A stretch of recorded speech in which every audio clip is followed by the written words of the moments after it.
Guys, the rumour mill is not slowing down at the moment. We're back for another episode of the Premier League transfer rumour round that we've got plenty to dive into. As always, if you do go to enjoy, make sure to leave a like and do stick around and subscribe for some regular transfer rumour content. Without any further ado though, let's jump into it. So we'll start out with some news that broke the other day. That's that Nottingham Forest have open talks with Manchester United for a move for goalkeeper Dean Henderson. Originally on a loan deal and then with the option to buy, reportedly so, of around about £20 million. Now, this is quite the interesting transfer story because not only does it affect Forest's goalkeeper situation, it also has a knock-on effect for James Garner's future as well, which we'll discuss in just a minute. From Dean Henderson's point of view, I think he needs this move, to be completely honest. With a World Cup coming up, he's nowhere near the England squad at this point in time. He barely played for Man United last season. I get that he's on a massive bumper contract there, but while David De Gea is still at the club, I can't see Dean Henderson getting much of a look in, to be honest. He's proved his worth as well as a number one, more so at Sheffield United. And from Forest's perspective, we spoke last time about Bryce Samba potentially wanting out of the club. I think this is a good move all round for Nottingham Forest. The only potential snag in this deal is the fact that Forest won't be able to get James Garner back on another season-long loan. Premier League rules have it whereby you're only allowed to loan one player from another Premier League club, and then that's it, you're capped out at that point. I'd be very surprised if Man United were willing to sell James Garner after the season he's come in on the back of. I think that Ten Hag will want to have a look at him. I thought there could have been something in the pipeline though for potentially another loan move to Nottingham Forest. I think that that's the next step in Garner's progression really. I don't think he's ready for the first team at Manchester United, but a Premier League loan move would have set him up quite nicely then to go ahead and challenge for a spot in the side next season. But if Forest get this done on a loan deal, that will no longer be a possibility. So it'd be interesting to hear some Forest fans' thoughts on this one. Leeds United had the news that they were probably fearing, and that's that Manchester City are now looking to pursue a deal for Calvin Phillips. Reportedly so, they will be looking to get a deal done for anywhere from sort of 40 to 50 million pounds. Now, Phillips, Leeds had to make do without Phillips for the majority of last season, to be honest with you. He only managed to start 18 Premier League matches and he was injured for the rest of them. But the job they will have on their hands to go ahead and replace what he brings to this side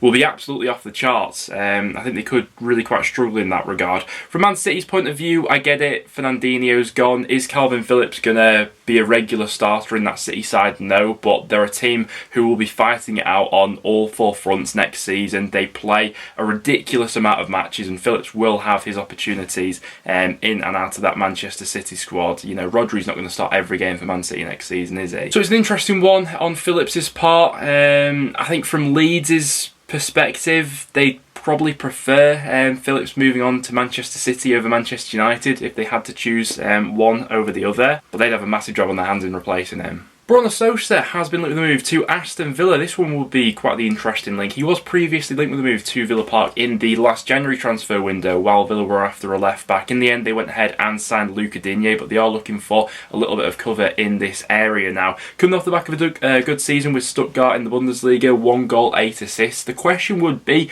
would he be happy to play sort of understudy to Digne, who you'd envisage being that cemented first choice going into next season? There is the possibility that he could be seen maybe as a little bit more of a utility man and pop up in a few different positions, has the capabilities of playing a little bit further forward into midfield as well. But 24 years old, an interesting one to keep your eye out on. By all accounts, it looks like Bissouma's deal to Spurs is pretty much wrapped up around about that 25 million mark, I think potentially rising up to 30 as well. Brighton also have the potential for Cucurella to be going out during this window as well. He's had several links to the big six clubs recently. So you're looking at anywhere from sort of, 70 to 80 million pounds for both those players coming into Brighton this summer. As soon as those deals are confirmed, particularly the Bissouma one, I think that's when we'll see Brighton properly kick-starting their recruitment plan for who they see fit as the replacements and how they go ahead and reinvest that money into the rest of the squad. Bournemouth have been the latest club linked with a move for Blackburn's Ben Brereton Diaz. We did briefly touch on Brereton Diaz in yesterday's video, and we touched on one player from each Championship club who I think they need to do everything to keep hold of. Brereton Diaz is one who I'm a little bit conflicted on. I think it might be in Blackburn's best interest to go ahead and cash in on him now with 12 months left in his contract, and a move to Bournemouth will be interesting. He's fairly versatile, can play off the left hand side and could also be a little bit of an understudy to Dom Solanke. And he could link up with his former Blackburn teammate Joe Rothwell, who by all accounts looks to be on the verge of signing for Bournemouth. I think this one is a cracking deal, to be honest. They were heavily linked with the move for him in the January window. In the end, that didn't materialise, and now they'll go ahead and pick him up on a free transfer with his contract at Blackburn up. One of probably the more underrated midfielders, I thought, from last season's Championship campaign. Really promising creative numbers that he put up, and one of the best dribblers in terms of from those central positions in the Championship, and I think he's deserved this crack at the Premier League now. It's quite an interesting one with Nat Phillips at the moment, because reportedly so Liverpool may look for another loan move for Nat Phillips instead of permanently cutting ties with him and seeing him off on a permanent deal. You'd imagine that Liverpool would be looking for a Premier League loan move this time around to go ahead and continue with his development. The story that came out claimed that Liverpool potentially view him as Joel Matip's long-term successor. So if another loan option was to pop up, you'd imagine Bournemouth would be at the front of the queue to secure another season-long loan for him. There are several Premier League clubs who are interested in the move for Schalke's Rabbi Matondo. Brentford, Leeds and Nottingham Forest have all been mentioned for the winger. He's coming off the back of quite a promising loan move out in Belgium, scored 9 goals, got 2 assists.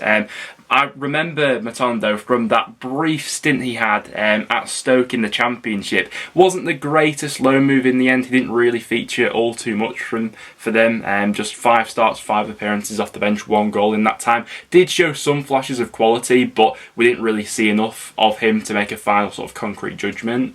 Both Southampton and Crystal Palace are interested in Bayern Munich centre-half Chris Richards. He's coming off the back of a promising loan spell with Hoffenheim. Would certainly fit into their recruitment strategies, particularly Palace's, who have really targeted, obviously, up-and-coming youngsters whilst under Patrick Vieira. Reportedly so, he wouldn't come cheap, and maybe an easier option would be for a season-long loan, but a promising player to look into nonetheless. Hopping back over to Leeds, it's likely that they are going to have an influx of money coming into the club this summer, with maybe both Calvin Phillips and Rafinha each leaving the club.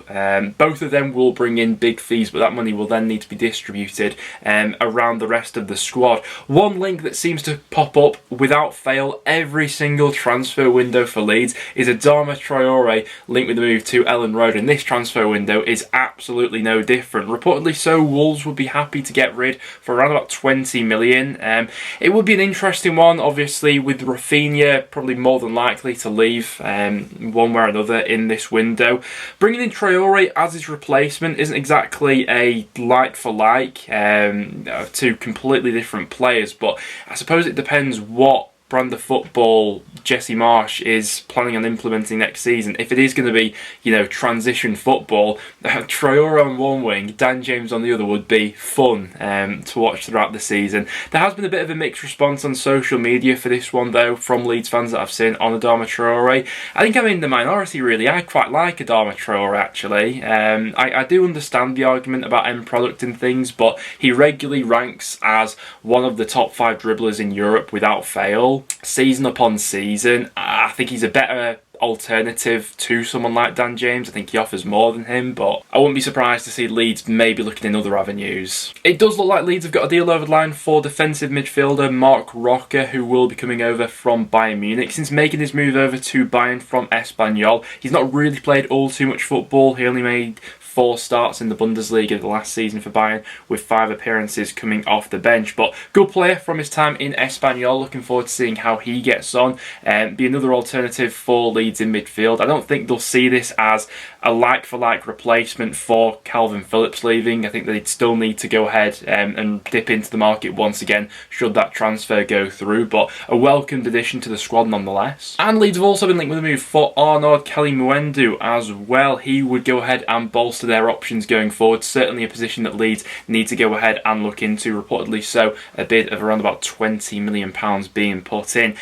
He's currently playing for PSG. He spent the last couple of seasons out on loan at Lens. Had a decent season this time around, scored 12 goals in Ligue 1. Looks pretty decent off both feet. Checked out a couple of clips of him, some tidy finishes throughout last season. Only 20 years old as well, so will be a player that they'll potentially be looking to mould into something.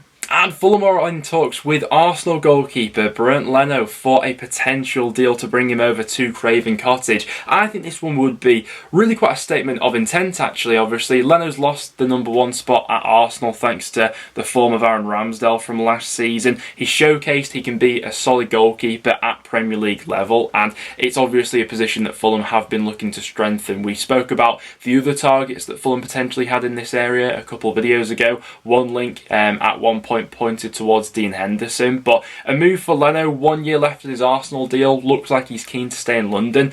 Everything points towards Fulham in that case. And it looks as if Fulham have a deal in place for Shakhtar Donetsk's Manar Solomon. Really exciting deal, this one. In transfer windows gone by previously, he's been linked to some pretty massive clubs around Europe. So if Fulham do manage to get this deal over the line, which by the point of recording it seems like they will, this will be really quite the pickup from them. Seen a few clips of him, looks like he's got quite a low centre of gravity, good tricky player. For Shakhtar Donetsk, he scored 23 goals in 109 appearances for them. Yeah, exciting times for Fulham at the moment with the players they've been linked to. But guys, there we have it. That will now wrap it up for today's episode of the Premier League transfer rumour roundup. As always, if you've seen any other rumours going around, make sure to get them in the comments down below. As always, do go on to leave a like and do stick around and subscribe for some regular Premier League transfer rumour roundup content. Apart from that, guys, thanks for watching, and I'll see you all in the next one.